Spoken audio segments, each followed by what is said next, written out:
मेरी बहन के नंबर हमेशा अजीब आते थे। अगर मेरे 600 नंबर आते तो उसके 610 आते। मैं 610 लाता तो उसके 620 हो जाते। वो हमेशा मुझसे ठीक 10 नंबर ज्यादा लाती थी। लेकिन जिस दिन मैंने पढ़ाई से एक दिन की छुट्टी ली, उसके नंबर अचानक बहुत गिर गए। तभी मेरी बात पक्की हो गई। उसके नंबर सीधे मेरे नंबरों से जुड़े हुए थे। और उसी समय मेरे दिमाग में एक प्लान आया। अगर मैं कॉलेज एंट्रेंस एग्जाम में 740 से ज्यादा नंबर ले आया तो क्या होगा। एग्जाम से पहले के दिनों में मैं पूरी मेहनत कर रहा था, जबकि निंगशिया मजे कर रही थी। उसे पूरा भरोसा था कि मैं उसके लिए नंबर ला दूंगा, इसलिए उसने पढ़ाई तक छोड़ दी और दोस्तों के साथ घूमने लगी। जब भी कोई उसे डांटता, वो हंसकर कहती, टेंशन मत लो, एग्जाम में टॉप तो मैं ही करूंगी। और मैंने भी उसे कभी शक नहीं होने दिया। हर मॉक टेस्ट में मैं उसे स्कूल का टॉप रैंक दिलाता रहा। मैं चाहता था कि वो पूरी तरह बेफिक्र हो जाए, उसे लगे कि जीत उसकी पक्की है। लेकिन दूसरी तरफ मैं चुपचाप 748 नंबर तक पहुंचने की तैयारी कर रहा था। एग्जाम से एक रात पहले भी निंगशिया बार में दोस्तों के साथ जश्न मना रही थी और मैं घर पर आराम कर रहा था ताकि अगले दिन पूरी ताकत से पेपर दे सकूं। अगली सुबह एग्जाम सेंटर के बाहर मैंने गहरी सांस ली। यही मेरा एक मौका था। 2 दिन तक चले उस एग्जाम में सब कुछ मेरे हिसाब से हुआ। हर सवाल ऐसा लग रहा था जैसे जवाब पहले से पता हो। आखिरी पेपर खत्म होने के बाद मैं बाहर निकला।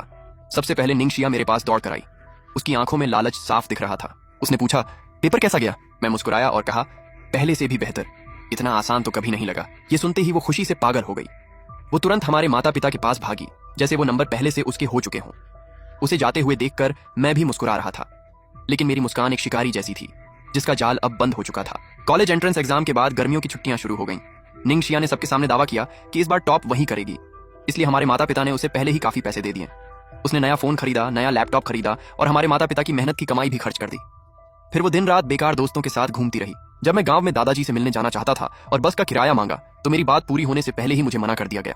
क्या देख रहे हो, हमारे पास तुम्हारे लिए पैसे नहीं है। वो मुझे 1 रुपया भी नहीं देते थे, लेकिन निंगशिया के लिए ऐसे पैसे खर्च करते थे जैसे पैसे पेड़ों पर उगते हों। अब मुझे इससे दुख होना बंद हो गया था। मैं एक निर्माण साइट पर मजदूरी करने लगा और मेहनत करके बस का किराया जोड़ लिया। जिस दिन एग्जाम के नतीजे आने वाले थे, उसी दिन निंगशिया का 18वां जन्मदिन भी था। वो चाहती थी कि यही उसकी जिंदगी का सबसे बड़ा दिन बने, इसीलिए उसने बहुत बड़ी और महंगी पार्टी रखी। सारे रिश्तेदार, चाचा चाची, मामा मामी, हमारे माता पिता के दोस्त, उनके बॉस, सब वहां मौजूद थे। पूरा हॉल लोगों से भरा हुआ था। हर तरफ उसकी तारीफ हो रही थी। वाह, तुम्हारे परिवार की तो किस्मत खुल गई। दोनों जुड़वा बच्चे कितने होशियार हैं। लड़का तो बस दिन रात पढ़ता रहता है, लेकिन लड़की बहुत अच्छी है, समझदार है, घर वालों का ख्याल रखती है और पढ़ाई में भी शानदार है। अपने भाई से 100 गुना बेहतर है। यह सुनकर सब हंसने लगे। उधर सारे लड़के लड़कियां निंगशिया के आसपास जमा थे। वाह, एक हाथ में टॉप यूनिवर्सिटी का एडमिशन और दूसरे हाथ में हैंडसम बॉयफ्रेंड। तुमने तो जिंदगी जीत ली। चलो, आज हम सब टॉपर बनने का पल अपनी आंखों से देखेंगे। निंगशिया ने बहुत महंगा और खूबसूरत गाउन पहना हुआ था। वो पूरे गर्व के साथ ऐसे चल रही थी जैसे पहले ही जीत चुकी हो। तभी किसी ने कहा, अगर ये पूरे प्रांत में टॉप करेगी तो यूनिवर्सिटी वाले खुद इसे फोन करेंगे। और तभी सच में एक फोन बजा, लेकिन वो फोन निंगशिया का नहीं था, वो मेरा था। सब लोग हैरानी से मुझे देखने लगे। मैं एक के बाद एक कॉल उठाने लगा। हेलो, हम यूनिवर्सिटी एडमिशन ऑफिस से बोल रहे हैं। हम आपको पूरी स्कॉलरशिप देना चाहते हैं। मैंने जवाब दिया, धन्यवाद, मैं इस बारे में सोचूंगा। ये सुनकर निंगशिया की आंखें फटी की फटी रह गईं। वो अपने फोन को घूर रही थी, लेकिन उसके फोन पर कोई कॉल नहीं आ रही थी। उसने किसी तरह मुस्कुराने की कोशिश की और बोली, सबसे अच्छा तो आखिर में ही आता है। उसी समय रिजल्ट देखने वाली वेबसाइट खुल गई। सभी लोग निंगशिया के आसपास इकट्ठा हो गए और उसे अपना रिजल्ट चेक करने के लिए कहने लगे।